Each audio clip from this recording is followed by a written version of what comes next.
Hey everybody, John with Vynyly here, and welcome to another 5 on Friday. Today's album, this week's album, Quiet Riot, Mental Health.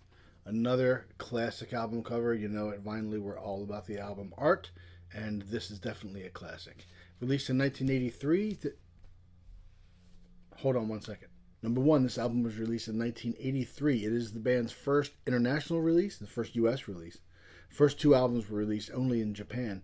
Apparently, Quiet Riot had some trouble getting an American recording contract. Neil Bogart from Casablanca Records was going back and forth. Yes, we'll do it. No, we won't. Yes, we'll do it. No, we won't. And so the band's management was funding recording of these of the first album. And so they found a distributor in Japan, released the album in Japan, released the second album in Japan as well. Still could not get any traction in the U.S. They did not tour behind these albums in Japan. They just released the albums.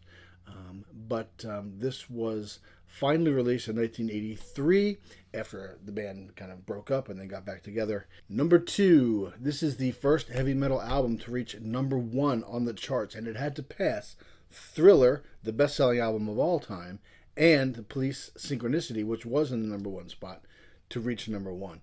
If you knock off, in 1983, if you knocked off Thriller and Synchronicity, that's a pretty big deal. Those were monster albums in 1983. So that goes to show you the power that Quiet Riot had and the traction that they had as a band in the early 80s for sure. Number three, let's talk about this classic album cover. A lot of people think it's singer Kevin DuBrow behind the mask on the album cover, probably because of the Mental Health video where he's shown removing the mask and throwing it into the crowd. But it is not Kevin DuBrow. It was photographer Stan Watts posing as his own model for the shot on the cover. He also made the aluminum mask, borrowed a red leather jacket from drummer Frankie Banali, put it on backwards to make it look like a straight jacket. It wasn't. And posed in front of a moving blanket. So that's not a padded room either. Kind of a low-budget deal for such a classic album cover. So once the picture was taken, he did some airbrushing and added the band member pins on the front of the jacket. And there you have it. There's the cover of Quiet Riot's Mental Health. If you are looking for framed copies of your favorite albums to hang on the wall, like we've got right here, head on over to vynyly.com. That's vynyly.com. And take a look at what we have. If you don't see what you're looking for, drop me a line. We'll try to find it for you. Number four, the band had decided that they really wanted all of the material on this album to be original material written by them, mostly by Kevin DuBrow. But the label really wanted them to record Come On Feel the Noise, which is a cover of a Slade song. They really didn't want to do it, and they were all set to sabotage the recording. The band was going to just mess up and be an absolute train wreck. But once recording started, they kind of just locked in and played the song right. Now, DuBrow, who was sitting on the sidelines waiting for his turn in the vocal booth, heard this and asked them, hey, what's going on here, guys? We're supposed to trash this thing. He was waiting for a train wreck that never happened. And they said, hey, you can sing bad, can't you? But he didn't.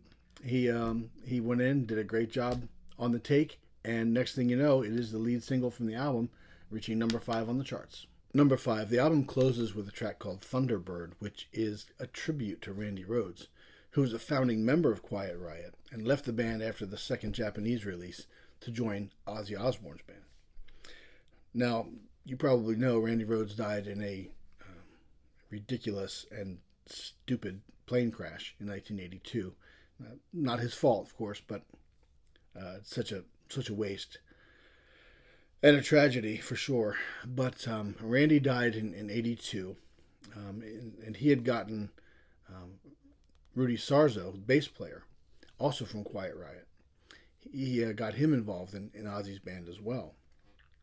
So when Quiet Riot were working on Thunderbird, Rudy came in and started working with Kevin on the song. Had such a good experience that he decided to leave Ozzy Osbourne's band and rejoin Quiet Riot, which is why he is, where is he? Right here on Mental Health. So, of course, that made Ozzy mad, and at some point, a couple years later, he actually punched Rudy in the face, but that's a whole different story. So that is this week's 5 on Friday. Thank you for watching. Thank you for subscribing. If you haven't subscribed, thank you in advance, because I know you will. I hope you will. And don't forget to hit the notification bell to be notified when I release more videos. Thanks. Have a good day, everybody.